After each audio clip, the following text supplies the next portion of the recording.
are listening to Policy Prompt from the Center for International Governance Innovation. I'm Vass Bednar. And I'm Paul Samson. Our in-depth interviews find nuances in the conversation with leading thinkers that work at the intersection of technology, society, and public policy. Listen now wherever you find your podcasts.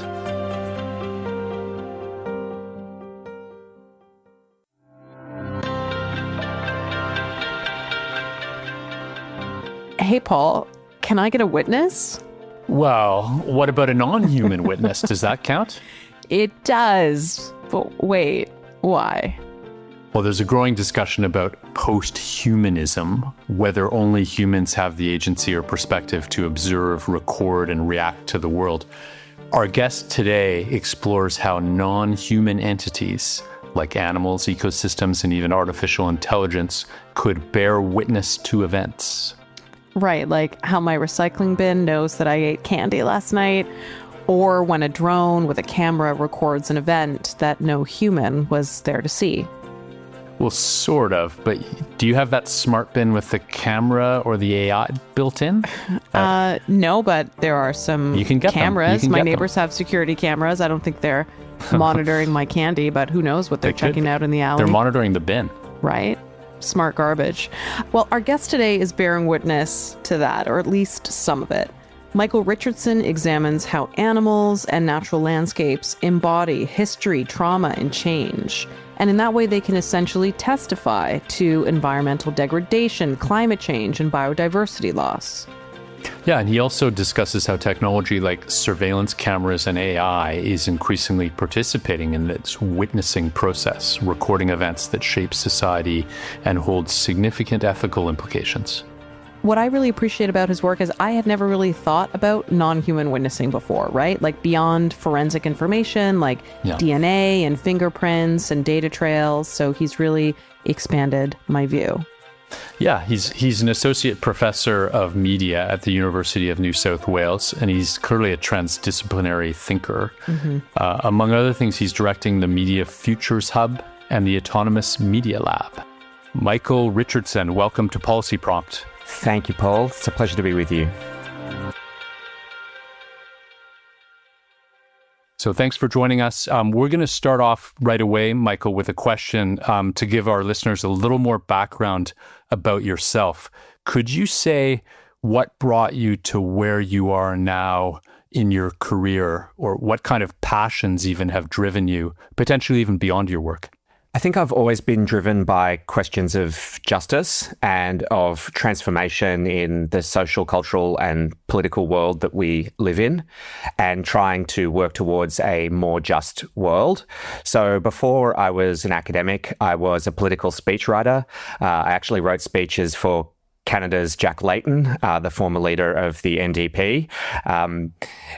And after that, when moving into academia, I sort of continued to pursue questions about how power works in the world. But in particular, I shifted my focus from questions about electoral politics, which had sort of driven me as a younger person, into more fundamental questions, I think, about what power means for people and how it's experienced. So my PhD work was about cultural representations of torture, and particularly American torture post 9/11, and trying to understand how we would think about these things that were often articulated as not torture, or particular kinds of experiences that might hover in between, and how you would bear witness to things that were sort of so difficult to grasp and sometimes ephemeral or uncertain in how they could be talked about.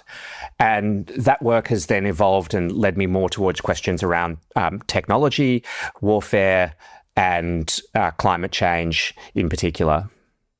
And were those some of the topics that you were contributing speech writing for the late Jack Layton? I'm curious how and when that happened in your lifespan here. Yeah, it's funny. You fall into unexpected places. I'd worked in electoral politics in Australia a little bit in around 2007. I just finished a master's degree at the London School of Economics in international relations, and was casting around for interesting things to do, and ended up working on the Kevin Rudd electoral campaign in Australia. I wouldn't say I'm quite as enthusiastic about the Australian Labor Party these days, to be honest. But back then it was an exciting, very exciting time. And I think shortly after that, I was moving to Canada for love for my now wife, and the opportunity to potentially write for Jack came up through her work with the NDP and with other family connections to the NDP. And in the lead up to the federal election in 2008, I was given the opportunity to write a test piece for Jack, and then an election was called a few days later, and I was thrown in the deep end and learned how to do the whole thing on an electoral campaign. I was really lucky to be mentored and guided by some pretty smart and experienced people at the NDP. And then after the campaign finished, we did okay that time. It wasn't quite the historic event of 2011 when Jack became the leader of the official opposition and not too far away from government. But we did okay that election, and I was invited to be the full-time speechwriter afterwards. And I spent a year and a half, 2 years in that role, which was an incredible learning experience, really, about Canada, about the craft of writing, about what it meant to have a voice. At that time, climate change and issues around warfare were certainly part of the equation of my work, but often the focus was more on working Canadians and the sort of impacts of the global financial crisis on people's workplaces and so on.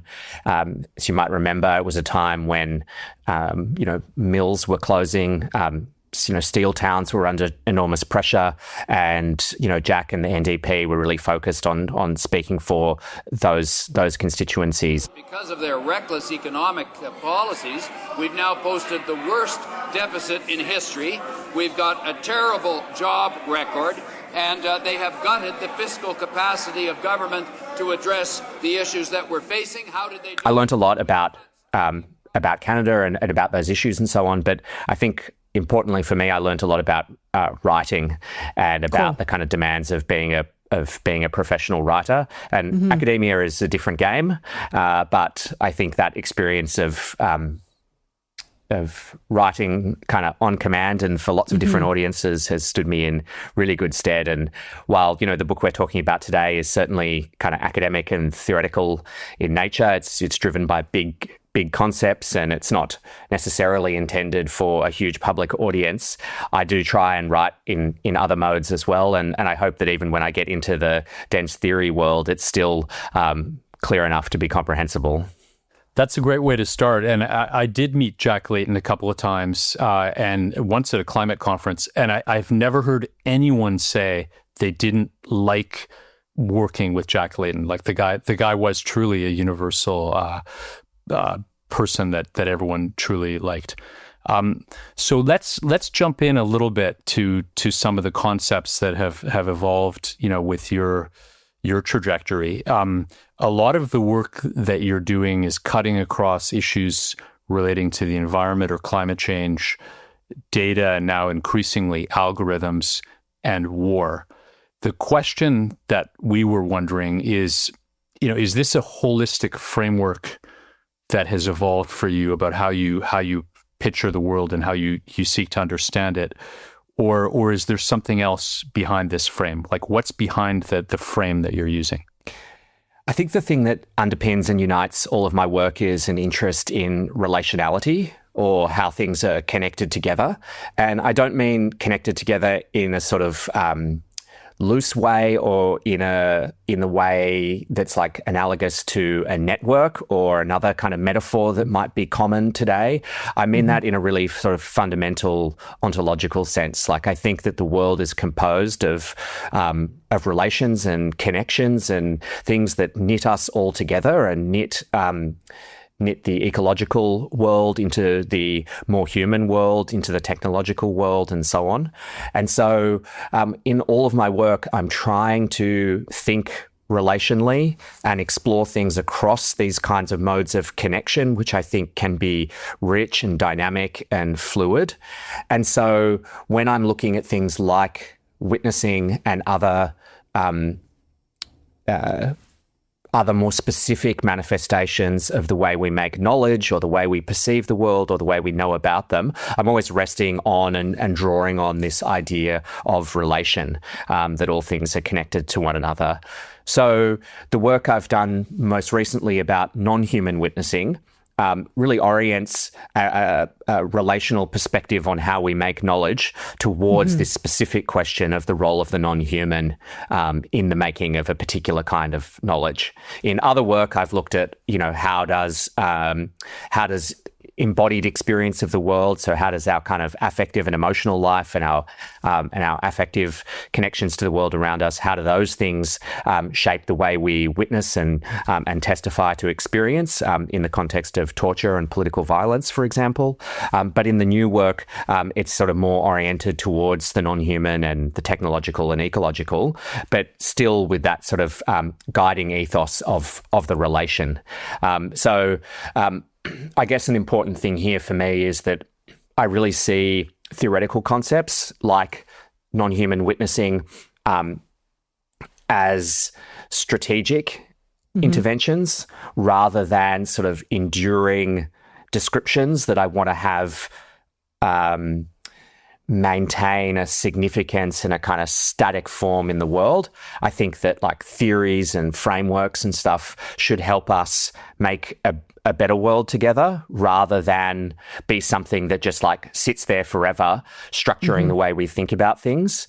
I think that we have to think about philosophy and theory in this way as like guiding where things go. And so that to me is like a political question and a cultural one. And it can also become a policy question, right?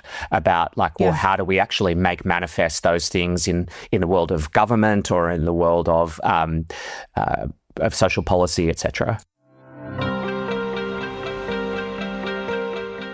We're speaking with Michael Richardson, writer, researcher, and teacher, about the ideas in his latest book, Non-Human Witnessing: War, Data, and Ecology After the End of the World. Michael's exploration of the many different ways in which we witness and make sense of the crises around us is creative and profound. You can buy Non-Human Witnessing: War, Data, and Ecology After the End of the World at your local bookstore.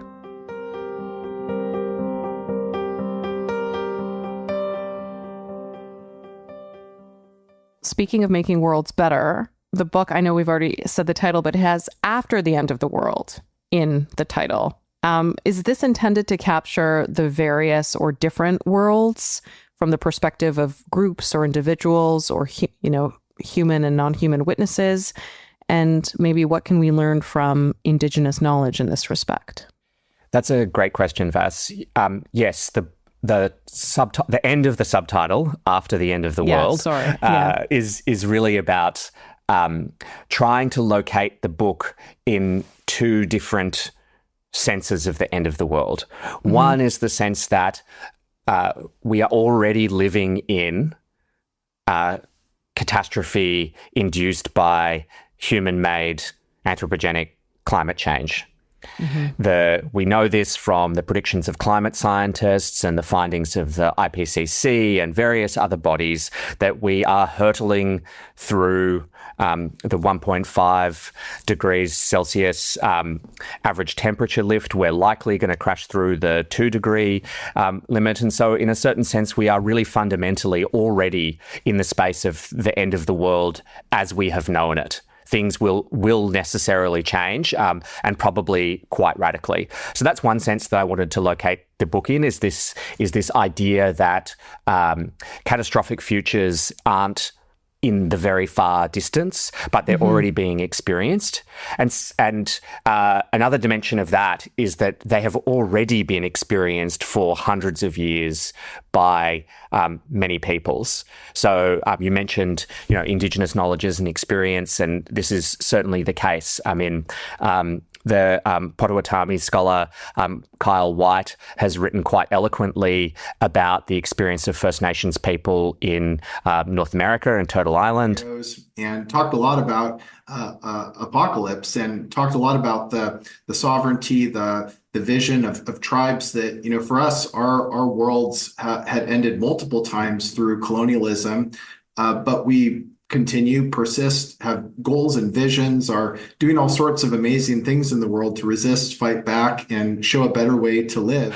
Describing the way ecological devastation, transformations of biodiversity, transformations of land use, and so on, have already been experienced for hundreds of years by many peoples, and they are only those things are only now being experienced by the wider world, and particularly by settler colonial peoples. And so that's one sense of the end of the world, right? That's sort of already here and already has been here for a long time for some parts of the world. The other sense is in the idea that we need to let go of the notion that we live in a singular world governed by one way of knowing, and in which things all sort of fit within the same sets of systems where we can share knowledge perfectly between one another. And we need to let go of that idea because it's never been true, but also because we really know it to be true in some pretty fundamental ways right now. And one of those would be, for instance, the really radical differences between knowledge systems that descend from the European tradition, so heavily influenced by Greek and then Roman thinking, and then Judeo-Christian philosophy and so on. That those forms of knowledge differ quite radically from what we might find in China, Japan, in Asia, and then amongst Indigenous peoples all over the world, who will often have a really radically different sense of what things are in the world, like are rocks inanimate objects or are rocks a form of life? I mean, this really depends on how you situate yourself in relation to those things and the kind of fundamental ontological, epistemological, and cosmological beliefs that animate the way you approach the world. Not just think about it, but feel about it and live within it and so on. And so I think it's really important to understand that the world, singular, is actually part of the problem, at least in my view. Because when we say there is a world singular, we immediately say there must then be a singular source of knowledge and truth about that world. And in the sort of tradition that we're from, right, a lot of those ways of knowing are scientific. They're heavily influenced by the European Enlightenment, and they're shaped by particular conceptions of the human and who counts as human. And now, I should say here that I'm not anti-science at all. I obviously think science has really important role to play in our world and how we know about it. I'm just concerned when we say that that's the only way we could know things is through scientific knowledge, or when we say that's the best way that we could respond to things. So to give a kind of concrete example, here in Australia, as you might know, we had incredible wildfires over about 4 or 5 years ago in particular. It's basically rained nonstop since then, so we've had less bushfires in recently, but we had incredible bushfires. I was praying. 33 lives lost, 3,000 homes destroyed, 1 billion animals killed, and an estimated 30 million hectares burned. There are no records in the history of fire danger ratings where we've ever seen fire danger ratings this high at this time of the year. And that experience has raised really big questions about how do we do fire management and how do we know about the world around us? And the Western practices of fire management, it's not that they've been bad necessarily, but they take a very particular approach to thinking about the role of fire in the bush, and about the way bush and land and so on would be managed and looked after. Whereas there are long-standing, tens of thousands of years, long-standing indigenous methods of managing fire in this place, which depend upon a very different notion of the land and the things that inhabit it. So instead of thinking about it as sort of, land and bush in this sort of relatively inanimate way, it's thought of as country, as something that has its own animacy and liveliness, that has its own meaning making, its own histories and relations and priorities and so on. And so when you approach fire management from that perspective, you approach it in a really different way. And so, what we probably need is some combination of the two, right? Mm-hmm. And so we need to have those things work together, Indigenous fire management and a more kind of Western science-driven version, but we can't flatten one into the other. We can't say, okay, well, let's just take 2 or 3 principles from Indigenous knowledge and just plug it into the other system, because it doesn't work. It doesn't work that way. It's a holistic and relational sense of the world that has its own complex relationship to Western science, that doesn't necessarily dismiss Western science, but wants to sit it in a particular kind of relation to the various Indigenous knowledges here. And I think we can see a version of this playing out in loads of different ways and places and so on. And, the movements to have rivers and mountains and other entities recognized as sort of alive beings and vital forces in the world are a good example of those types of knowledges and understandings of the world being kind of thrust forward. And so when we look at the world that way, we start to recognize that there is no singular world, and we in fact inhabit a world of many worlds, which is this lovely formulation from Mario Blazer and Marisol de la Cadena, riffing in turn on the Zapatista notion of kind of horizontality, or connections between things at a horizontal level rather than placing everything in a hierarchy. Wow, the critique that they are making of what's going on goes much deeper than what I can, and many of the frameworks that I'm bringing can fathom. They, by refusing to engage kind of in a antagonistic mode with what I saw as their oppressors, they were pointing to another world.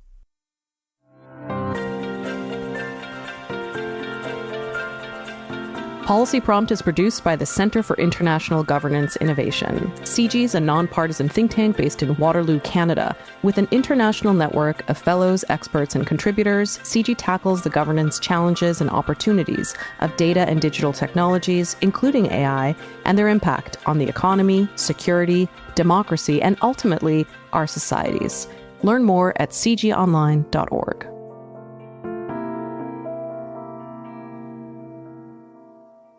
Yeah, so fascinating concept around multiple worlds. And I think that we're seeing that in Canada as well, where traditional knowledge is being looked at and integrated in parallel to, traditional scientific methods and things. As you say, one is not replacing the other, but there's an integration that's going on that's really, really important. And so when one of the concepts that you've been talking about, I think, is when you look at some of the impacts on traditional peoples, traditional worlds, you've looked at technology and you've looked at how data is being used, and particularly autonomous activities, let's say, and algorithms.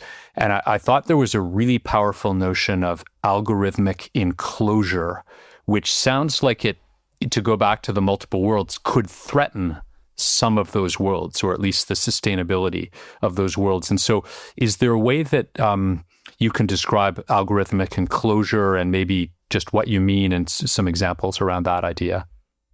Yeah, thanks, Paul. That's really well put, actually, the idea that that enclosure threatens the many worlds. By algorithmic enclosure, I'm trying to provide a way of thinking about this growing presence of algorithmic systems, whether that is artificial intelligence or cultural recommenders like we get on Netflix, right? You open up Netflix and it tells you what you should watch, or the application of algorithmic tools in social services and so on, that everywhere we look around all these different facets of life, we are seeing algorithmic architectures and computational systems folding together more and more of the world. And so that there is this sort of sense that increasingly the world, or the world of worlds, is being pulled together and enclosed within algorithmic systems. So something that's not in the book that I've been working on lately with a bunch of colleagues is around efforts to make the planet itself, the whole of the planet and its systems, into a computable object. What does that mean? What does that mean to be a computable object? Like, I have no idea. Like, beyond looking at it on Google Earth. Google Earth is a good example, right? Is it? Okay. Where you're trying to transform the planet into something that you can access through a computer and that you can generate information about computationally. This is a long-standing effort, right? Like, if you think about climate change models, for example, they've existed for decades, and they've been really important in us obtaining knowledge at that sort of planetary scale about what's happening with Earth systems, whether that's ocean currents or atmospheric systems, how those things work together, what's happening with the changes in carbon and temperature and all of those other things in those systems. And so those are an example of an effort to compute the planet. They're an example of a kind of tendency towards algorithmic enclosure, potentially, as well, which is not to say that climate models are a bad thing, but rather they are an attempt to account for the planet and its systems within a particular mode of knowledge. On the more sort of concerning side, I think, is our algorithmic systems that are designed to provide like a more militarized form of surveillance at a planetary scale, or that monitor human life at a very large scale. So that could range from Google to Facebook to TikTok to various systems of state, military, and national security surveillance. And so I think for me, what's important about algorithmic enclosure is sort of less that there's like some, one or two bad actors out there doing this thing for nefarious purposes, but more that like this is a transformation that we're experiencing about how we live in the world, how the world's governed. And to me, important question is like how we make knowledge about the world. And so as things are, captured and enclosed more and more algorithmically, we tend to privilege that type of knowledge more and more.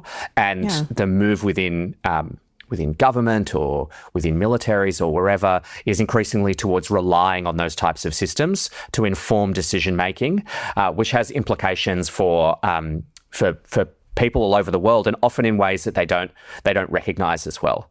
So the question then for me becomes, well, what forms of knowledge allow us to really get at that algorithmic enclosure and to engage with it on a level that relates to its own constitution, like what makes it up. So then combining those two things and sort of pulling in the non-human witnessing element, if we had a comprehensive computational model of the planet and we're tracking kind of those climate change models or climate changes and reality over time, would that be then a form of non-human witnessing that we would kind of categorize or talk about? I wonder if you could give me like the elevator kind of graph, the tweet is way too small. Elevator pitch. Yeah, the elevator, I don't know. Yeah, the escalator ride on non-human witnessing. Sure. I mean, you really nailed it there, actually, that's great. Precisely the kind of thing that I'm talking about, that like a planetary scale system that captures and produces a kind of knowledge about this Earth that we live on, but produces it at this level that is about a kind of significance and a political or ethical obligation to act or to respond or to at least take note. That is but where the primary forms of knowledge making and the primary forms of registration of what's going on are not people, not us, but rather these like technological systems. So if you think about a climate monitoring system, you would think about there's satellites, there's various kinds of remote sensors, there's ocean temperature sensing, loads of different thermometers and various systems that are aggregating all of this data, often in ways that are not human at all. Like we can't stick our finger out in the air and go, well, I guess some people can and go, it's 0.1% of a 0.1 of a degree higher than it was, right? And we can't do that in this sort of cumulative planetary scale. So we rely upon these like huge non-human systems, and we play a role. People play a role in designing and managing those systems and so on.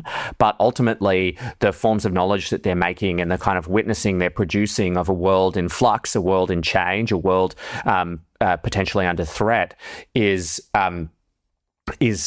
necessarily non-human in the sense that the human is part of the system, but it's not necessarily the locus of the way knowledge is being made. It's not at the heart of it. And so I wanted to kind of have a way of talking about that kind of knowledge making that brought in the ethical and the political. And because I've been working on issues around witnessing and testimony for a long time now, a question that started to arise for me was like, well, what is happening? What is this kind of knowledge that we're making through these types of systems? And so we could think about a climate model, but we could also think about a drone used in news journalism to record the bushfires we were talking about before, or to capture flooding in Pakistan, or to capture some of the violence that's taken place following the Russian invasion of Ukraine, right? And so through all of those technologies, how we're experiencing the world and what we're seeing is being mediated by non-human systems in this really fundamental way. It's not just we're looking through a telescope, but rather like it's being recorded on a digital system where the world is never imprinted materially in the way it is when you take a photo with an old camera and it light's imprinted on a negative. It's immediately computational. It's immediately being stored in various digital architectures, being sent through networks, being processed by different kinds of systems. And that is all prior to, but also fundamental to, what happens when we then take it up and deploy it socially or culturally or politically or just to generate knowledge about what's happening in an ocean, for example. So I realize I'm failing utterly to give you the elevator pitch. Our elevator broke, but now it's going. No, you're not. No, you're not failing. I mean, I sort of wanted to test my grasp and sort of just pull that out, pull that concept forward just a little bit more in our chat, because I think Paul and I were just kind of like running with it with you.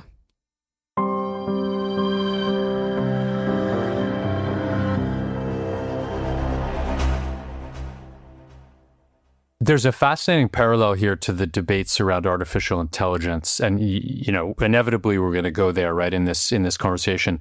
And there's a huge debate about under what circumstances could agency emerge, right, and be attached to certain elements of artificial intelligence. And when you think about the non-human witnessing and the kind of examples you just gave about, a sacred mountain or a river, is there a way where the system could combine with the current legal system, to determine a new kind of agency here? Or were we talking about systems that are going to have to be recognized but still remain separate? I think I would say that all technological systems, all non-human systems, and many things, if not most things in the world, have some kind of agency to them already, prior to us deciding whether they do or they don't. And so I think that like agency in a sort of really basic existential sense in that way is already distributed well beyond the human. But at the same time, we humans have a whole bunch of legal architectures and political systems and social systems and stuff that grant or don't grant agency or standing in different kinds of contexts. And a good example of that are the courts, where you have to have a certain kind of standing in order to be viewed as being able to bear witness within a court. So whether an AI can do that is, I think, a really fundamental question. I want to kind of bracket that for a moment, though, to say that this question of standing before the law and this question of who gets to speak and who gets to bear witness has been a really powerful and important one historically. And, you know, one of the things that animates my interest in the non-human and in non-human witnessing is how it then relates back to what the human is or is not.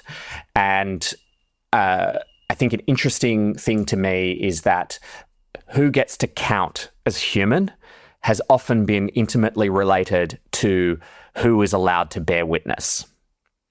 And when I say that, I mean in a Western legal tradition in particular, which is what I know about and have lived with and so on. But within the Western legal tradition, certain people were denied the right to bear witness in court. We can track that back to, Greek and Roman courts where slaves were not allowed to bear witness or were only allowed to bear witness through the experience of their tortured bodies. We can track that through, the Middle Ages and so on, up until the emergence of laws of proof and ideas of eyewitnessing, which shifted who and what was allowed to speak in court and what kinds of witnessing were considered valid. And then we can follow it into the United States in the era of slavery, where Black people and slaves especially were not granted the right to witness before the law.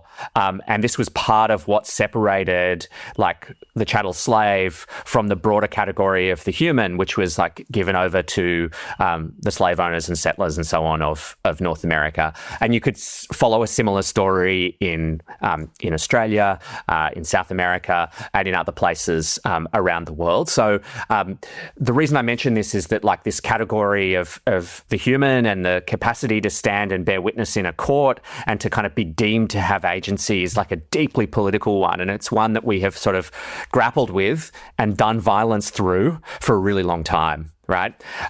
So I think these questions about the agency and standing of artificial intelligence are really important, but they're also ones that we should understand within this sort of historical context.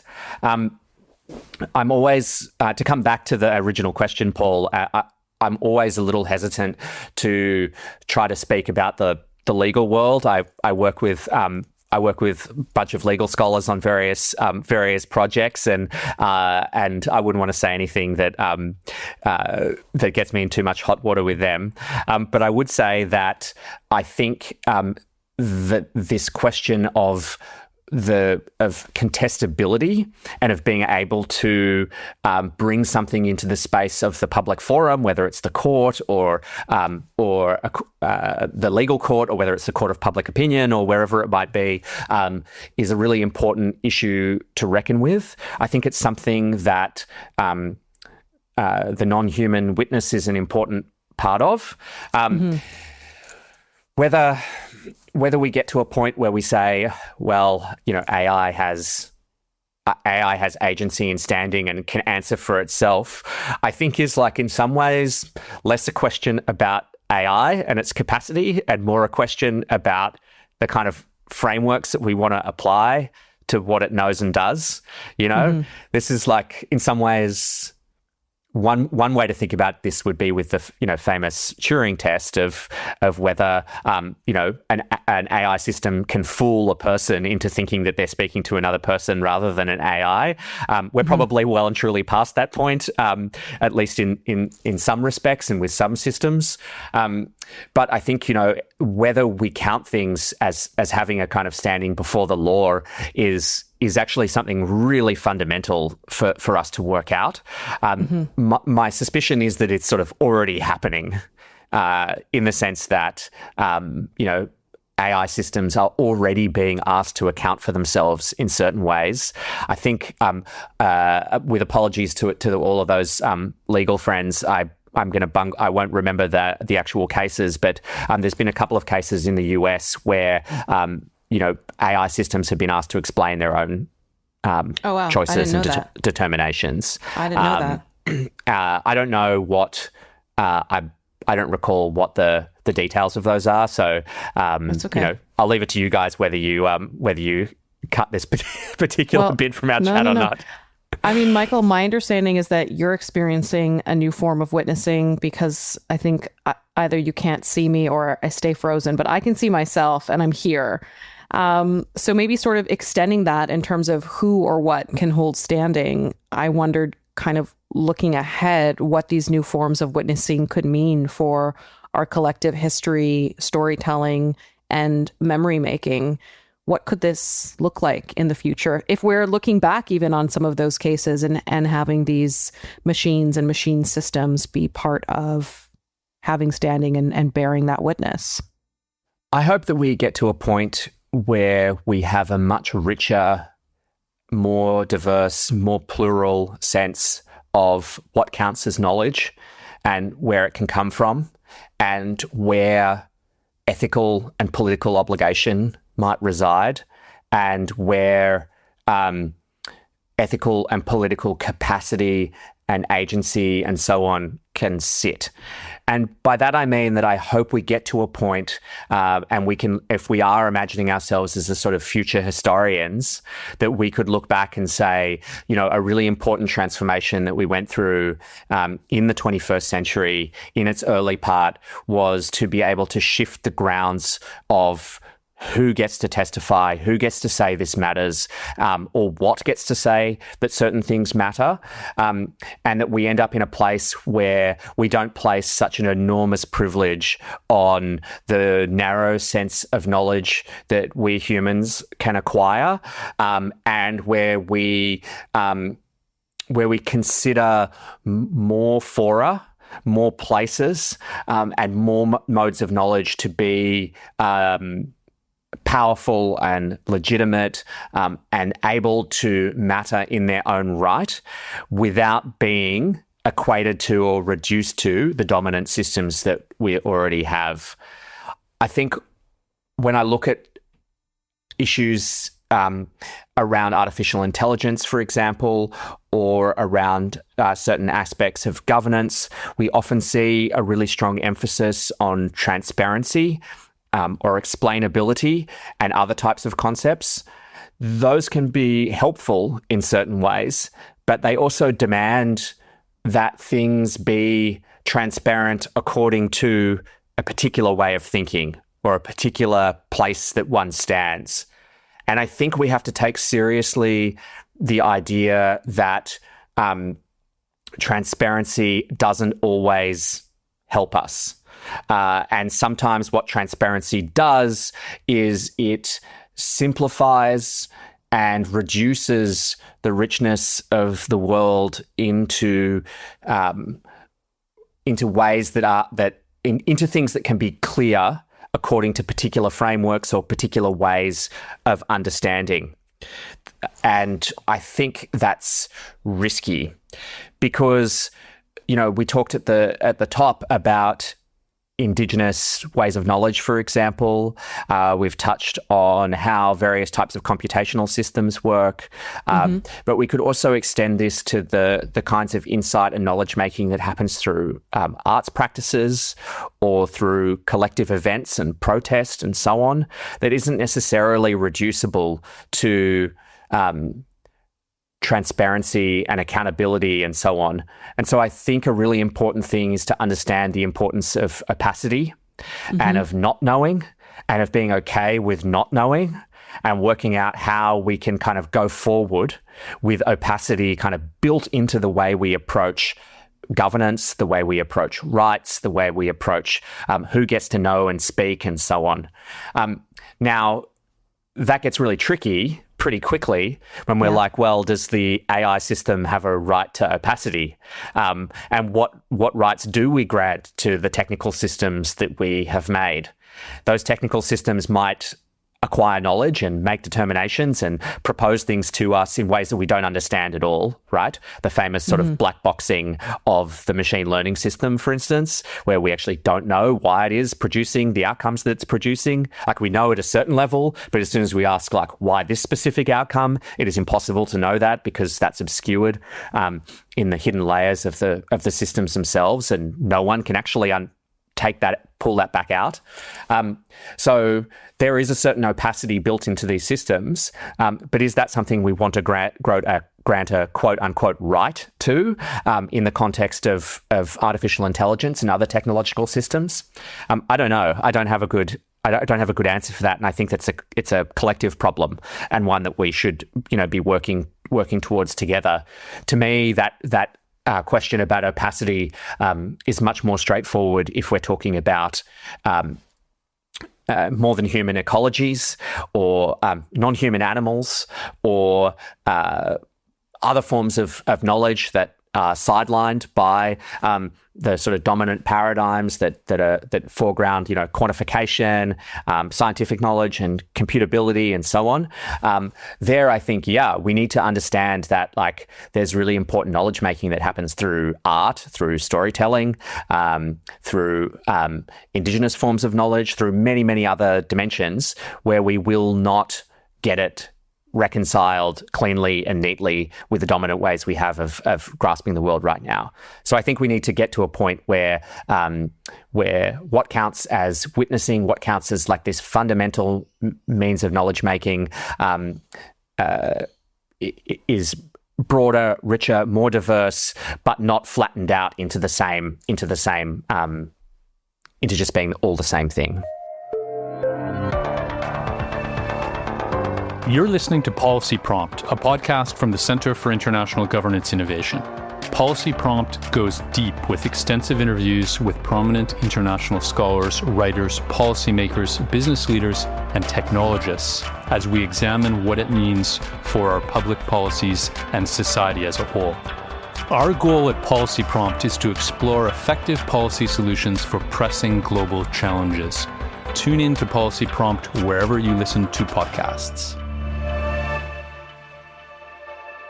Yeah, I think your legal scholar colleagues are going to be very pleased with the way you responded on agency, which I thought was fascinating. And the idea that someday there may be an AI in the box as a witness, having to respond as to how it concluded something or provided information, which sometimes is beyond the human capacity to do, at least in a limited time period. So we're heading to a new series of LA Law, where they have AI in the witness box or something. But where I wanted to go next was on a little bit of another cut on the same general theme, and that's but to stress the autonomy element of a lot of these technologies. Like there's the intelligence part about just how complex and how intelligent is this thing. But the autonomy thing in many ways is what's really causing challenges for systems to say, can we go, fully autonomous? And of course, the answer is no in most systems still, right? And including the military.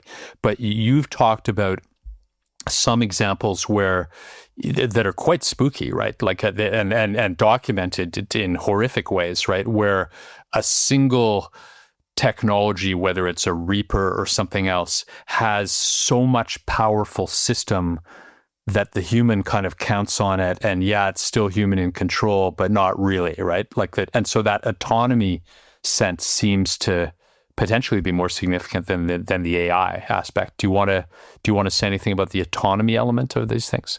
This distinction between intelligence and autonomy is a really important one to make, I think.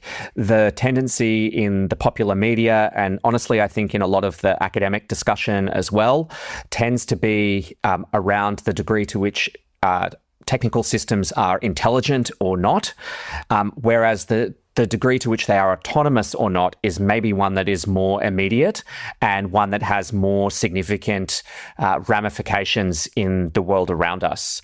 So we know, for example, that there's been huge movement in the military space towards various types of autonomous systems. Launch. This is the new Valkyrie drone. It's a prototype of a system that is said to take out targets over a distance of up to 3,000 miles and run on artificial intelligence. But that has been slowed to some degree by various hesitations on the part of militaries. Interestingly enough, it's often militaries and the strategists within them that are most concerned about movements towards lethal autonomous weapons systems, for example, because they're the people who are ultimately making the decisions about deployment. They're people who are trained to make life or death decisions. They might not always make the right ones, but they are things that those people have thought about really extensively and often for a really long time. And so even as someone who tends to be pretty anti-war and very skeptical about the claims of militaries, my experience of being around military personnel and of hearing them speak a lot about these types of things is that they often have really nuanced and deeply thought through ideas about the risks of autonomy. You know, we've seen, though, despite this sort of movement towards increasingly autonomous weapon systems and targeting systems in particular.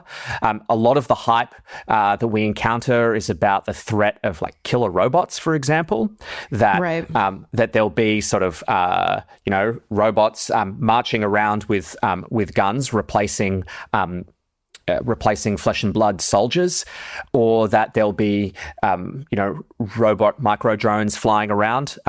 Listeners might be familiar with the Slaughterbots viral videos, for example. Brett, local PD are saying a suspicious device may have been discovered. Could this be Slaughterbots? No parts on the ground. I can see it. From the Future of Life Institute and others that have sort of shown what this might look like. And those are really powerful images. And they are things that we should be concerned about. But in certain ways, like autonomy is already here to varying degrees in more subtle and more embedded and harder to see contexts. So a good example is an algorithmic targeting system, which might be attached to a drone, for example, and it scans the environment, watching people or a battle space or surveilling a village or whatever it might be. And it has an AI system on it that is not able to make a decision on its own necessarily to actually execute a lethal strike or to undertake a particular action, but which is sifting through the imagery and other data that it's capturing and picking out the things that are of significance and recommending those for courses of action to operators on the ground. So a system like this has been developed by SRI Inc., which is a military systems manufacturer in the United States called Agile Condor, which proposes to do this type of thing. It's a pod that sits on a drone and makes recommendations. And we know that people on the ground are quite likely to follow those recommendations made by computational systems. And we know that's the case because we see it in so many different places. If you teach students today, you see it in the responses that come back sometimes in student essays, right? Where students have asked an AI about the answer for something and they tend to follow it. We see it in government too, where automated systems for around welfare applications or other social support services, where their recommendations about denying, limiting, or providing access to various kinds of benefits will typically be followed. We've seen it with the infamous Compass sentencing software, which is used in a number of different jurisdictions in the United States and other places to help magistrates and justices make sentencing decisions for the people in their courts. And we know that while the ultimate decision resides with the magistrate and the justice, they will overwhelmingly follow what's recommended by the AI system. And so that system, operating with a kind of autonomy around what it's doing and producing, makes these decisions that humans then follow. There have been a bunch of reports recently about the use of AI target acquisition systems in Gaza, for example, and it certainly seems like from the reporting that's been followed that the Israeli Defense Force, the IDF, is largely following the recommendations made by those systems fairly uncritically, and it's actually using those systems to grow its target list and respond accordingly with bombing and other lethal actions. And so when we sort of think about the role of autonomous systems within militaries and within governance, we need to recognize we need a better way of understanding the degrees of autonomy that they hold, and how to deal with the kinds of recommendations and so on that they make. So, Michael, what do you want policy people and politicians to take away from your work? If you were kind of, I don't know, going back in time or forward in time and contributing some political speech writing related to this body of work, what would you want to make sure comes forward? Are we just too trusting of algorithms right now? I think we're much too trusting about algorithmic systems, and we're not trusting enough about other forms of knowledge.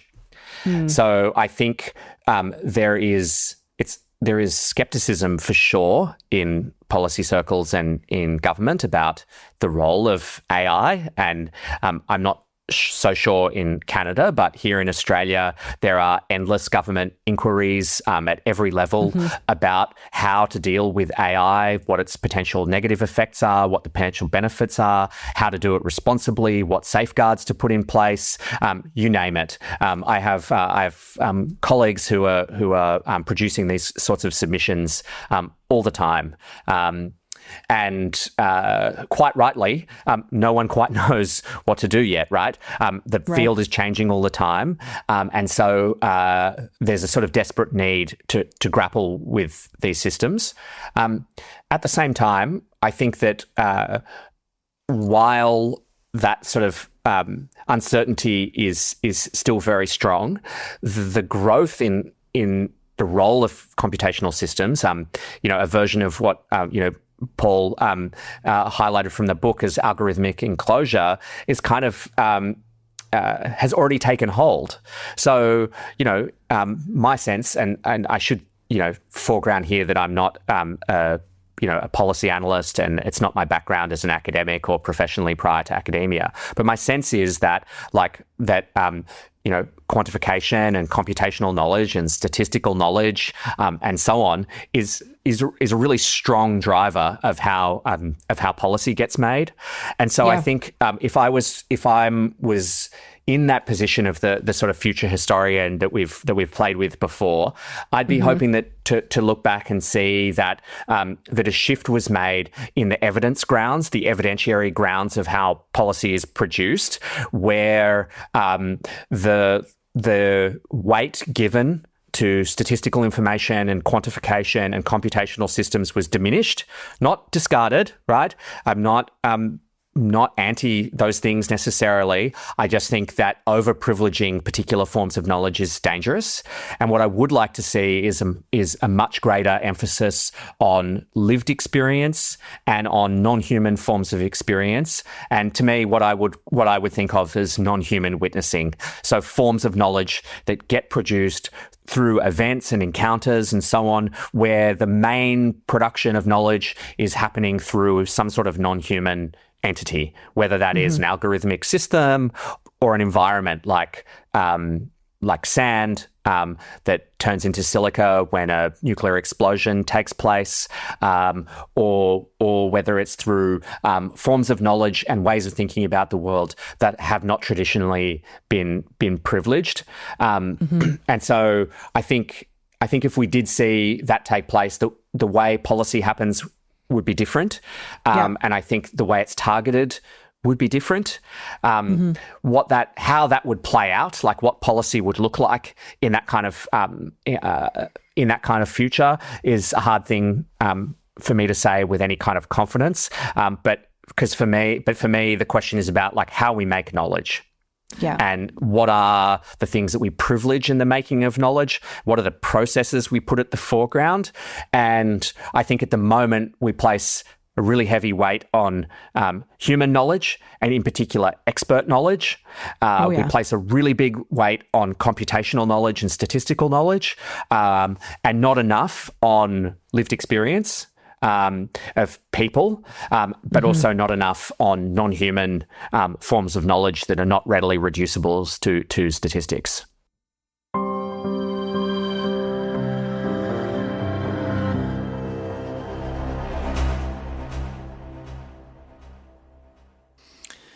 Now, the leap of generative AI over the last couple of years has caught pretty much everyone off guard, even the computer scientists that knew it was coming to some degree. It's been good enough to be super interesting in its application and useful in some cases, but very prone to manipulation. And now with the multimodal increase, it jumps forward, like particularly video and voice. There's an ability to kind of generate synthetic information, which is entirely, false, or directly deep fakes or other manipulations. Like how do those things enter into this system, right? It certainly muddies the waters and potentially creates challenges for legitimate voices, let's say, that would be marginalized perhaps by this onslaught of additional synthetic information. Yeah, the emergence of generative AI, and sort of alongside that, and part of it, the increasing role of synthetic media and synthetic data, both as products of generative AI, but also as part of the systems that make generative AI and make AI systems more generally. This sort of shift to generative and synthetic media has huge implications for knowledge and for the grounds of knowledge. When I wrote the book, this stuff wasn't even like on the horizon. I was writing, most of the book was written in sort of 2019, 2020, 2021. And that's the era like where machine learning has really taken hold, and machine learning systems have become quite common, and people from outside and inside computer science are trying to grapple with all of that. And then all of a sudden, these generative AI systems take this huge leap. So in the book, I write a little bit about early deepfake technologies and, raise the question of how algorithmic systems might become false witnesses. So how they might become witness to things that did not take place, to do so in ways that are really dangerous. Well, AI has the potential to improve law enforcement efficacy. It can also cause harmful errors with high-stakes consequences for life and liberty. For instance, erroneous AI face recognition hits and gunshot alerts have led to multiple alleged wrongful arrests and imprisonment. A recent study found that state-of-the-art AI photo forensic program performed worse than regular people with no special training. And there's lots of really good work happening in this space. The organization Witness, which is based in New York, where Sam Gregory has been a really important thinker on the role of deepfakes in human rights investigation and human rights documentation. They've done some really great work to try and get at some of the range of problems that get produced. The capabilities and uses of deepfakes have often been overhyped, but with recent shifts, the moment to address them more comprehensively has come. First, I'll cover technological advances. Commercialization and accessibility characterized changes in the last year. Deepfake technologies are now available in widely used consumer tools, not just niche apps. Furthermore, they're easy to use, and particularly for audio and image, can be instructed with plain language and require no coding skills. Realistic image generation has improved dramatically in its quality and customization in a year. With widely available audio cloning tools, 1 minute of audio is enough to fake a voice. While video remains harder to do in So, for example, in a human rights context, one of the problems with deepfakes is not just that you might have fake information about human rights abuses, like claiming human rights abuses taking place that have not taken place, or claiming that human rights abuses didn't happen when they did, and all of those types of things. That's like one order of problem. But the second order of problem, and a more fundamental one in some ways, is that the existence of those deepfakes and other types of generative systems undermine the ground of all claims. Because when you can't trust the media in front of you, or when the media in front of you can be accused of fakery or falseness, there's this like sort of fundamental epistemic collapse starts to take hold. So I'm super interested in this issue, and in fact, in the early days of some large research projects about it. One is with I'm part of a research centre in Australia, which is spread across 9 universities. It's got a mouthful of a name, which is the Australian Research Council Centre of Excellence on Automated Decision Making and Society. We just call it ADMS for short, but in the ADMS Centre, we're just kicking off a really big project about what we're calling generative authenticity. So how is authenticity produced and challenged by generative AI systems? Part of the equation here is what we could think of as authentication or verification. Like, how do we know the provenance of a particular piece of media? And this is something that the tech industry and media organizations have been trying to figure out in recent times. Although often the answer is use this Adobe product, which will trace and maintain authenticity, right? But there are bigger questions about this, because authenticity is such an important cultural and social notion. It's an important political value. It matters when about how we engage with like the things made by content creators on YouTube, but it also matters with the documentation made by human rights defenders in South Sudan, for example, who might be trying to document violence and genocide and so on. And so this question of like authenticity is really, really fundamental. The other angle for me that's really interesting is the role of this more directly in warfare. So how will generative AI systems start to reshape autonomous systems? How will they start to reshape military knowledge? And that sort of happens along 2 dimensions. One is what might it mean for the inclusion of generative AI systems into military decision making? And the other dimension is, what does it mean to use synthetic data or synthetic media to train military systems that might do target acquisition or might have some role in determining life or death? So on that second point, this points to a really fundamental challenge for militaries in the application of AI and autonomous systems in general, which is how do you get enough data to train an AI system to identify events that are by their very nature rare and unusual. So, for example, like in a military context, the way in which let's say a forward operating base might be attacked in a live military context is incredibly variable, right? And in fact, we celebrate originality and innovation and stuff in military strategy and tactics. So how do you use a system to identify when an attack is about to take place? One way would be the traditional way would be to say, you get all the historical data. Okay. Right. How much historical data do you have? Well, if you're projecting, say, a war between the United States and China, which is the nightmare that haunts many military planners right now, the answer is there ain't any, right? There has not been a large-scale conflict between 2 global superpowers ever in the modern technological age. right? Where you have autonomous systems, where you have high-speed drones, where you have AI making decisions, where you have autonomous submarines, like all of those things there is no data. So to train something, you have to invent data, you have to produce synthetic data, and you need to use that to train your systems. But then you're training systems to be involved in some of the most fundamental decisions and actions that humans make, which is about the life and death of other humans, that are built on synthetic data. Now, I'm sketching out a pretty cartoonish picture of it right now, of course, and it's it is more complicated than that. But I think these point to super fundamental questions about the knowledge that underpins choices about military, choices about human rights, issues around politics, and so on.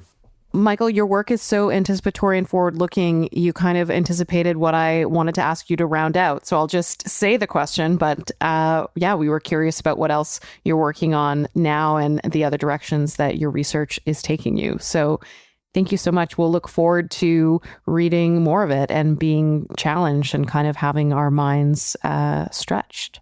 Thanks a lot, Michael. Thank you both. I've really enjoyed the conversation, and it's kind of amazing how well you both hit on some of the big questions for me and some of the key points of the book. So I really appreciate it.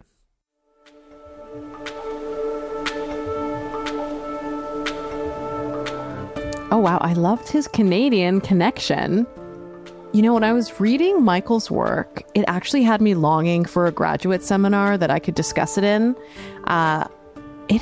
I had never considered what it means for a technology or for nature to witness, even though we often have before and after pictures of certain ecologies that might come from a satellite or someone's cell phone.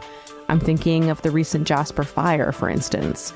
So how we understand change in history and what it means when we solicit different perspectives, Michael totally expanded my thinking. Yeah, totally, Vass. The Canadian connections are interesting because they keep popping up everywhere, and we managed to still keep a lot of sorries out of the podcast. So I think we're doing okay on that measure as well.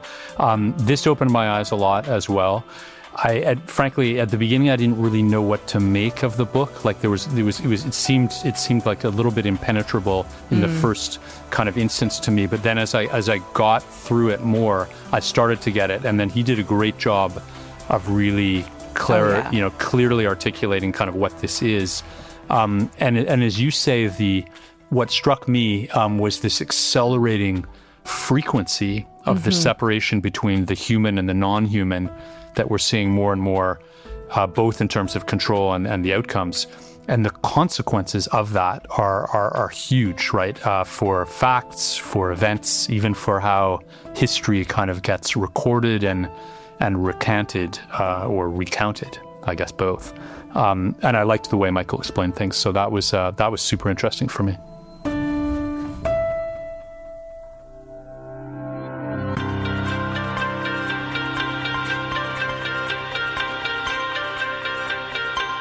Policy Prompt is produced by me, Vass Bednar, and Paul Samson. Tim Lewis and Mel Wiersma are our technical producers. Background research is contributed by Reanne Cayenne. Brand design by Abhilasha Dewan, and creative direction from Som Tsoi. The original theme music is by Josh Snadelaga. Sound mixing by François Goudreault. And special thanks to creative consultant Ken Ogasawara. Please subscribe and rate Policy Prompt wherever you listen to podcasts, and stay tuned for future episodes.